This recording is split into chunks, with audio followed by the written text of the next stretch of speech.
ask you, government proposes the crypto ban until December 2027. A lot of people are saying that that is going to put us somewhere, behind the eight ball, set us back. This legislation, it was tabled in the House of Representatives by the Finance Minister, Dave Tanku, and it was on the order paper, which what was not debated, which was last Friday's sitting. What does this mean? And I'm asking you this in a legal realm of so many people have been talking about the fact that they've joined these groups where they're trading and this one is trading and all of a sudden we're hearing a lot of stories that things aren't going well and if you don't understand the trading, don't get involved with the trading and all of this. I mean, basically, what are we looking at here? Well, currently the strict guidelines and regulations as to how, let's put it simply, very strict guidelines as to what constitutes currency and how you're supposed to have exchangeable bills and transactions to be done. That is strictly regulated by the central bank, strictly regulated by several pieces of legislation, and for good reason, right? You must have your currency and those types of matters properly regulated and supervised. What we have is proposed legislation that is on the order paper that clearly the new government is looking at, and it would want to ensure that the right provisions are contained in the bill and it caters for the modern challenges of cryptocurrency, etc. And I think the position stated by the government is a prudent one. Let's make sure we get this right. Let's ensure that all circumstances are catered for when we speak about currency, cryptocurrency, blockchain technology, all of these other issues which require proper regulation. I mean, the way the nature of technology is that it changes almost at a daily pace, and therefore, in order to capture the concerns and the risks that persons may have when they enter these types of transactions and investments and using these types of trading material, you want to ensure that you capture it properly. So there is legislation on the table. I'm sure the government wants to look at it carefully. And before we move forward, we have proper consultation, much like the Standing Ground Bill, much like the general approach of this government. And let's come with a product to ensure that everybody, all of citizens' rights and interests are protected, and that the government is supervising it in a way that doesn't intrude on private matters and private capital, but is also ensuring that no one is taken advantage of. Yeah, and there are folks who would say, listen, a lot of this trading is done abroad, so it shouldn't be of any concern to the authorities here in Trinidad and Tobago. From a legal perspective, is it, and what governs the fact that for the FIU, or should I say the Stock Exchange Commission, to get involved? There has to be something that would get them to say, listen, we have the authority to govern this, whether you're trading abroad or whatever. Well, again, the Central Bank Governor, the Minister of Finance, the Stock Exchange, Security and Exchange Commission, they have very, very wide and vast powers to regulate the way things are traded on the stock exchange, currencies exchange, and anything dealing with monetary policy. That is very, very technical legislation, highly technical legislation. In fact, you usually need to get experts in the field when drafting it. And therefore, with that type of broad power, you want to ensure, again, that you capture all of the scenarios that this type of technology, let's call it as broad as that, can encompass. And you want to ensure that you cater for everything, all of the risks. Because ultimately, when people use this, you go and you use it, you start trading in this, you think it's allowed by the government, you think it's regulated, only to find out that somebody has scammed you out of it, or somebody has used a medium in the technology that isn't authorized. And then what happens? You then look for justice and redress. And then the first port of call people tend to blame is the government, or why did the government allow this? So, I think a reasonable and prudent government is going to have to look at this challenge, look at it carefully, and ensure that the legislation is in place to regulate it. I mean, it's much like, to draw an analogy, it's much like AI technology now. We saw recently that the minister, I believe, wanted to get involved in the AI issue. AI requires regulation. In Europe, you actually have an act in the EU that has been passed to regulate AI to ensure that, when people do those AI videos where they impersonate people and say defamatory things, those things could be criminal offenses now in Europe. Misuse of AI. So it's the same thing with this type of technology, whether it be cryptocurrency, blockchain technology, all of these other new methods to replace what is traditional currency and what traditionally constitutes what we call medium exchange in the financial law area. All of these new products that are replacing it and people are trading and bartering on. You want to ensure that it's regulated, it's allowed, it's permissible, because it's really the underpinning to your equity markets. Yeah. Meaning if these currencies fall through, your equity markets fall, your business development falls, then they are run on financial institutions, and it can lead you into economic ruin. You don't want that. So proper regulation is required for these things. I am not intimately familiar with the proposed bill, but I will be looking at it, I promise you, and we could probably have a fuller discussion on it. But as I said, the position seems to be, at this point, a reasonable one. Let's hold, let's look at it, and let's come back when we're sure that this is what we want. I agree with you. And again, when you mentioned the fact that let's have some consultation on it, just like the stand your ground bill, that's very important, because there will, of course, be different sides to many of these stories, those for and those against. But the fact of the matter is, once it comes into the public domain, that people can actually weigh in on it and express their concerns. There are those folks who say, listen, we're going to be behind the 8 ball. We're going to go back to a Jurassic sort of economy if we don't get involved in this thing now. Now is the time. And I think there are those who may be just, selling that fear because it might be in their best interest. And you're right, mash breaks, come down to the consultation level, and let's hear what the average citizen would want. Perhaps they themselves might embrace it, but on certain terms and conditions.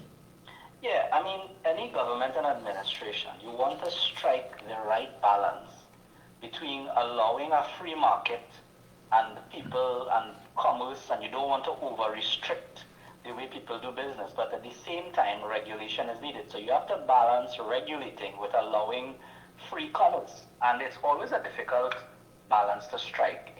In terms of this cryptocurrency, we've seen it develop around the world.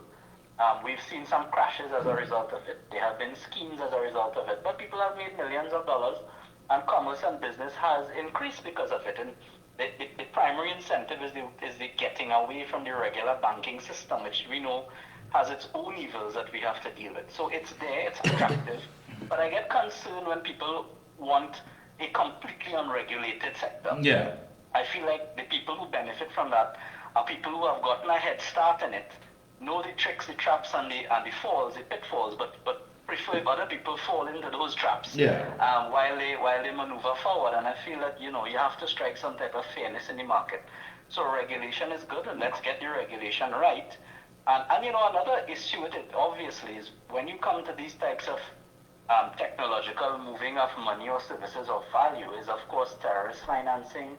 You always have money laundering concerns. You have criminal enterprises, because the major criminal enterprises want to move money quick and untraceable. Yeah. So how do you treat with that? And those things have to be regulated when you come to cryptocurrency, when you come to any type of this blockchain technology issue.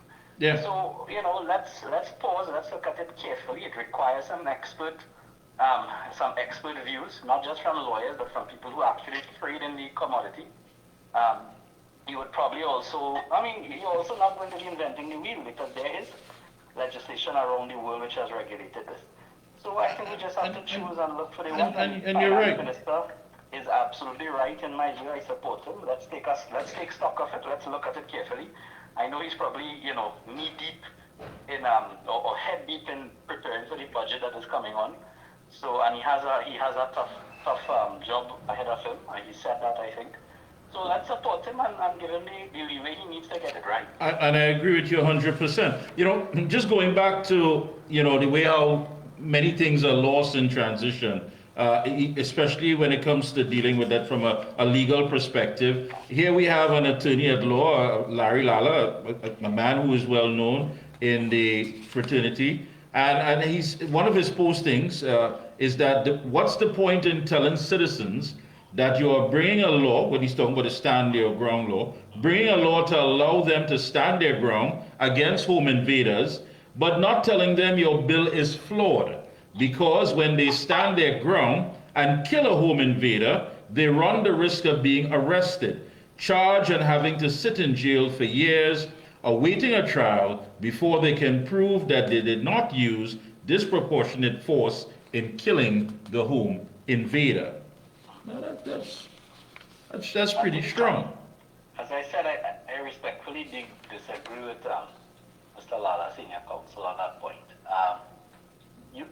You can't assume that when the government passes a law which forms policy, that the police are automatically going to disobey the major tenets of the legislation, or that the charging authorities, the DPP, is not going to understand the legislation. The legislation sets up a regime which says that you can stand your ground, that you have no duty to retreat, that there are factors you take into account when you exercise your discretion to do it, and there are factors that the police and the DPP will take into account if they come upon a scenario where a homeowner has defended themselves. That, in my view, is sufficient to guide the police and to guide the DPP not to put the homeowner through the adverse consequences of charging and arresting and that kind of thing. Now, to say that that is 100% guarantee, no legislation could do that. There are some people who misinterpret. There may be that the police may feel, well, okay, you stood your ground, I see it, but I need to do a little further investigation because things looking a little fishy here. Did the man, was there really a break-in? I'm not seeing any signs of break-in entry, right? So you can't stop the police from doing an investigation at the same time. Now, as it has been pointed out by others and Mr. Lala, there is some legislation around the world which allows for an immediate judicial review of the decision to charge someone who is invoking your stand your ground right or your castle doctrine right. In other words, if the police say, well, okay, I think even though you say you were standing your ground in your house, if the police say that, you tell the police that, but the police say, I'm going to ignore that and still charge, you can immediately go before a judge and ask the judge to intervene to quash the charges within, a very short period of time. That provision is included in some legislations. It's not currently in the bill, but that is why the bill is out for consultation. So what I think what people have to do, like Mr. Lala, is respectfully suggest, well, I've looked at the bill, looks like good law, but hey, you can improve it by putting A, B, and C. Right. Don't start with the premise that why would you put a bill and yet you're not telling people that the bill is flawed, etc. I don't think that's the right way. I think we contribute to the legislation to make it the best legislation possible for our country. And you're right, it doesn't take away the fact that every investigation will have some fundamental process that they do. I don't think the police is, or whoever is just going to come and say, you know what, all right, we take your word and we go for it. No, it doesn't work like that. And you're so correct. And if there was any confusion, one would think that if you're legally inclined and you understand that the onus is on you to explain to the citizenry exactly what it is that they're confused about and give some clarity to it. Give some clarity and make your suggestions as to how to improve it. I think that's the way the citizens have to approach it. Don't attack it for attacking's sake. And rather than looking for kinks in the armor and trying to get political mileage, that doesn't help at all. And I think that, really and truly, one has to start saying that, are we expecting too much from certain people who should know better? Yeah. Well, I mean, I await the position of the PNM when this bill comes to the parliament. I can't see them in good conscience. Well, let's say I could see them in bad conscience opposing this bill. Let me put it like that, right? But I hope in good conscience that they decide to support this, to give rights to homeowners, to put the fear in the hearts of criminals and not law-abiding citizens, and support the bill and make some good suggestions to improve it.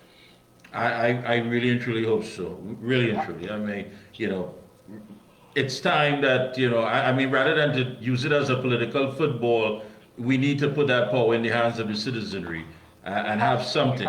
We have to and have something. Can't just be sitting ducks. Any closing comments?